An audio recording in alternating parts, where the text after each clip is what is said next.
Pasangan suami istri yang berprofesi sama biasanya bisa saling mendukung dalam setiap pekerjaan mereka. Namun bagaimana jika pasangan itu sama-sama pembunuh berantai? Inilah 7 suami istri pembunuh berantai.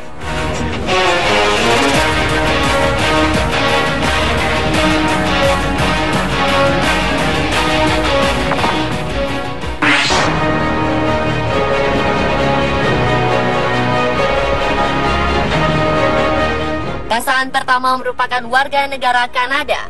Paul Bernardo dan Karla Homolka menikah pada tahun 1991 setelah 4 tahun menjalin persahabatan. Untuk melancarkan rencananya, Karla menggunakan campuran alkohol agar Tammy, adiknya yang masih berusia 15 tahun, terbius dan tak sadarkan diri. Setelah itu, Paul dengan leluasa memperkosa adik iparnya sendiri.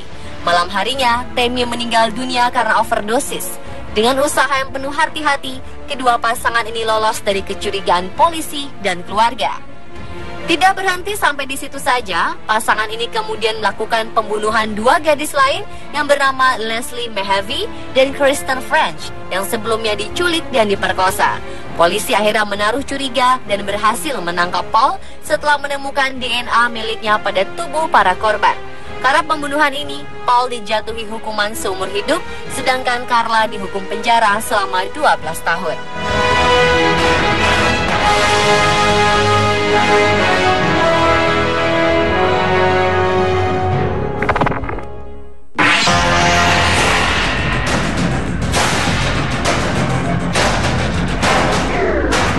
Pasangan selanjutnya berasal dari Inggris. Ian Brady dan Myra Hindley mendapat julukan The Morse Murders karena aktivitas pembunuhan berantai yang mereka lakukan. Korban pertama merupakan seorang remaja berusia 16 tahun bernama Pauline Reed. Myra berpura-pura meminta tolong mencari sarung tangannya yang jatuh dalam mobil untuk memancing Pauline. Ketika target masuk ke mobil, Paul menyergapnya. Remaja malang ini kemudian diculik dan diperkosa, sesudah itu dibunuh oleh Ian. Sementara Ian melakukan aksinya, Myra menonton dengan perasaan puas. Kegiatan ini dilakukan sebanyak 6 kali dengan remaja yang berusia 10 hingga 17 tahun dan baru terhenti ketika polisi menangkap mereka atas laporan saudara Myra yang pernah disuruh membantu membuang jasad salah satu korban. Keduanya dijatuhi hukuman seumur hidup. Kisah hidup Ian dan Myra diabadikan dalam film See No Evil, The Morse Murders.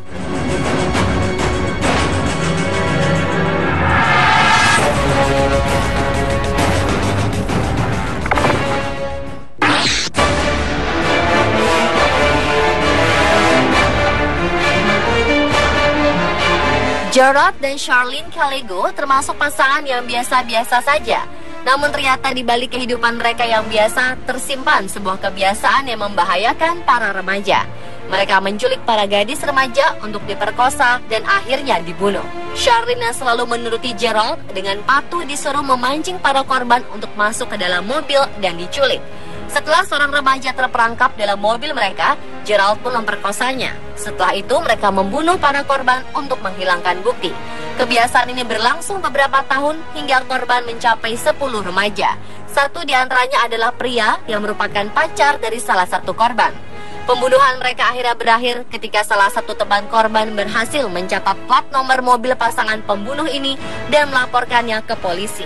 Setelah tertangkap, Charlene dijatuhi hukuman penjara 16 tahun, sedangkan Gerald dijatuhi hukuman mati. Namun Gerald tidak sempat menjalani hukuman mati karena meninggal di penjara akibat penyakit kanker.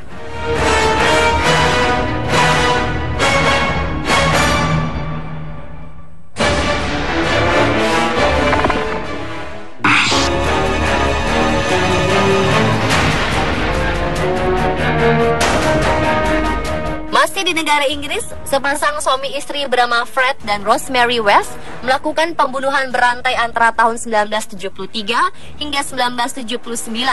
Korban pertama yang dibunuh adalah salah satu kakak perempuan Rosemary yang cemburu terhadapnya.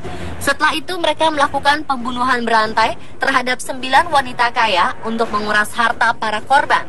Aktivitas pembunuhan ini akhirnya berhenti ketika seorang tetangga melaporkan pasangan ini kepada polisi. Setelah diselidiki, ternyata motif pembunuhan tidak hanya karena harta, tetapi juga hasrat seksual yang menyimpang. Keduanya dijatuhi hukuman seumur hidup, namun Fred meninggal terlebih dahulu karena gantung diri di penjara.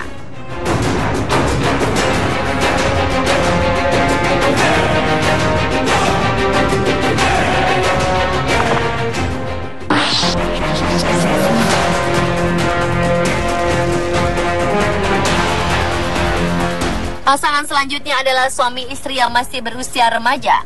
Charles Starkweather dan Carol Ann mulai melakukan perbuatan tercela ini setelah Charles terlebih dahulu membunuh kedua orang tua Carol Ann karena tidak menyetujui hubungan mereka. Jasad orang tua malang itu kemudian disembunyikan di perkarangan rumah. Setelah seminggu, mereka kabur dan melakukan kawin lari. Setelah menikah, Charles mengajak Carol untuk merampok dan memperkosa remaja-remaja. 11 orang berhasil dibunuh dan diperkosa oleh kedua remaja ini. Perbuatan mereka akhirnya diketahui polisi setelah mereka ditangkap setelah bertengkar di jalan.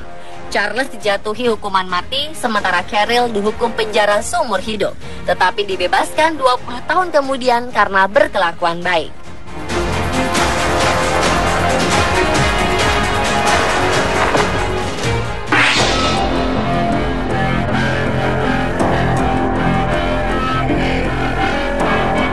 Tidak dia menyangka sepasang kakek nenek ini adalah pelaku pembunuhan berantai. Ray berusia 76 tahun dan Faye berusia 69 tahun ketika mereka melakukan pembunuhan berantai. Mereka membunuh 5 gelandangan yang awalnya dipekerjakan untuk menggarap lahan pertanian mereka. Setiap korban dibunuh dengan cara ditembak dari belakang.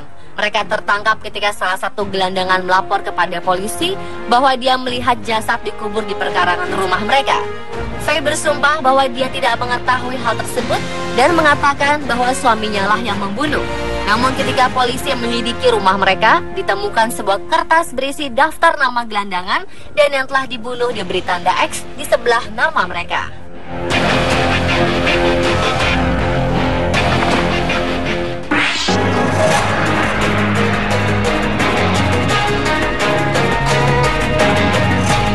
Pasangan terakhir adalah Judith dan Alvin. Ketika bertemu, Judith sudah mengetahui bahwa Alvin adalah pencuri mobil. Namun merasa senang dengan Alvin, Judith pun mengikuti petualangan kekasihnya ini. Mereka mencuri dengan modal senjata. Jika dia mengetahui perbuatan jahat mereka, kedua pasangan ini tidak segan-segan menyiksa dan membunuhnya. Seorang gadis berusia 13 dan 22 tahun menjadi korban mereka. Judith dihukum dengan menjadi pelayanan masyarakat seumur hidup, sedangkan Alvin dihukum seumur hidup di penjara.